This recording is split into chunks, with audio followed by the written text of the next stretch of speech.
Leaf a little bit? Very, very blessed. I think, like I told you on the court, I give all the thanks to the man above. He's blessed me with unbelievable talent to go out and compete at a high level, and I'm just thankful, and for my teammates, coaching staff, for organization, for the fans, for my family, for believing in me, and allowing me to do, what I'm doing. That last shot, did you have a good look on it? You were pretty far back there. I practice that shot every day pregame, so I shoot from the same spot every day pregame, and definitely felt confident in shooting that shot. Did it feel like a storybook ending the way this game you got the assist? Felt like a blessing, man. And then you made the shot. Feels like a blessing. Nothing else I can describe for it. I can't take the credit.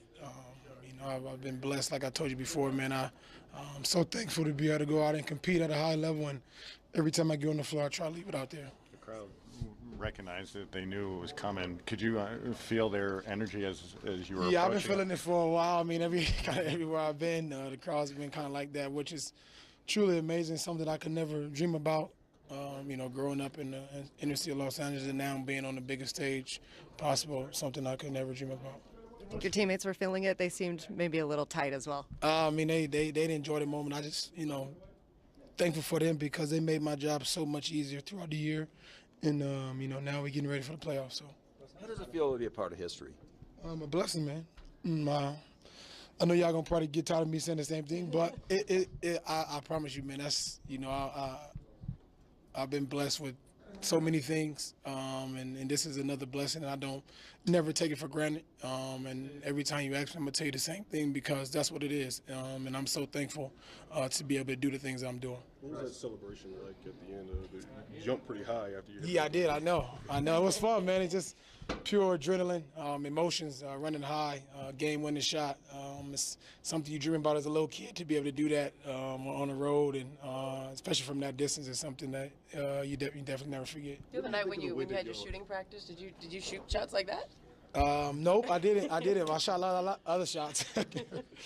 What did you think of the way that y'all closed tonight? Victor got a key charge. I mean, you got a big defensive rebound on that last possession. I think it was important. I think more and more we keep closing games the right way.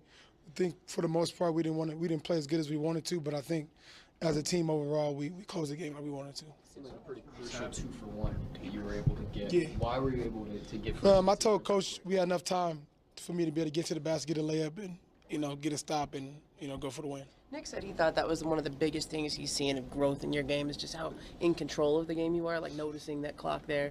Yeah, I think that's a part of leadership. Nick has been almost like a big brother to me, so he understands the game and he knows kind of my ups and downs. He's kind of seen me, do the struggles, and to hear that from him is a great honor, and I'm just thankful to be able to play with him. You guys have been unbelievable winning-wise when you get your triple-doubles. How much more satisfying is it to get it in a game like this than if it would have been in a loss? It's an unbelievable blessing, man. Honestly, I just, like I said, my teammates make my job very, very easy. The coaching staff, everybody around here makes the game easy for me, and I just try to go out and make sure that I do my part, which is come out and compete at a high level and run the basketball team. Your seat's been locked, history's been made. What keeps you in the mindset to go out and try and still get that? I only know one way to play, honestly. I don't know any other way to play. When I get on the floor, I try to leave it everything I have, regardless of seedings, records, the time of the day, whatever. It doesn't matter to me. Basketball is basketball, and I try to go out and leave it on the floor every night. You feel like this was the finishing touches on your MVP case?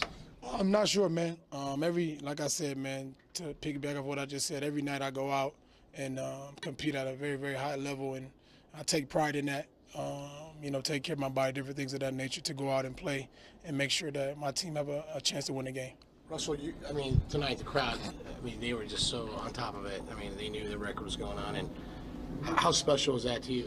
There was a standing ovation out there. Yeah, that's very, very special, man. It's something I could never dream about, something I probably will never forget, honestly, just because of the amount of respect around the world, around the league that the support from fans. I really appreciate it. I don't take that for granted, and just thankful. Russell, when you got that standing ovation at home and you tied the record, you said you took another second to get back into the game mentally. Did you have that kind of same process tonight? No, we was losing. I was in the game. I had to get the ball and go back and win the game. That's the story of just not being all that recruited out of high school. Yeah. You know, the story in ESPN the magazine where you didn't even you get to go to the camp and you're not even on the list. Does that still fuel you with that kind of stuff? Always, man. You know, those are stories and different things that I never forget. And it's something that, you know, that can always stick with me and always pushes me to be able to come back every year and make sure that, you know, I'm a better player and a better person. Russell, what will you do with the game ball? I'll give it to my parents. You know, I've been raised by two lovely parents. They blessed me and obviously brought me into this world. And, you know, I'm so thankful for them. And it's definitely everything from this game is going home to them. So. The other night, you mentioned that this is something you'll tell your son about. It's a heck of a time in your life, isn't it? Fun time, for sure, man. It's a great time, man. That's why you got to enjoy every moment. Take one day at a time and embrace it. Well, just with impending fatherhood, is that weighing on you at all? It's a blessing, man. I'm just, you know, praying for my wife, make sure everything goes well. I know she's home watching, and, you know, just so thankful and, you know, can't wait to bring him into the world. Russ, what was your thoughts when the Nuggets PA announcer took time aside to be able to actually? I mean, that's another great thing, man. I don't know how often that happens, especially on the road. To be able to do that is something that I could never imagine. You know, truly amazing. The fans here were great, and I'm just thankful for it.